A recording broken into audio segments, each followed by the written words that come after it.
என்கிட்ட ஒரு பைக் இருக்குது. I have a bike. I have a bike. நாம் வெள்ளை முயல்கள் வைத்திருக்கிறோம். We have white rabbits. We have white rabbits. நீ அழகிய பூ வைத்திருக்கிறாய். You have a beautiful flower. You have a beautiful flower. நீங்க புது கார் வைத்திருக்கிறீர்கள். You have a new car. You have a new car. அவனுக்கு தலை வலிக்கிறது. He has headache. He has headache. அவளிடம் மூலிகை செடிகள் உண்டு.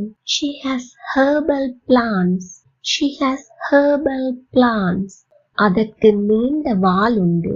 It has a long tail. It has a long tail. அவர்களிடம் அலங்கார செடிகள் உண்டு. எப்படி சொல்ல கமெண்ட்ல சொல்லுங்க. இதே போல் மேலும் வீடியோக்களை பார்வையிட சேனலை சப்ஸ்கிரைப் பண்ணுங்க.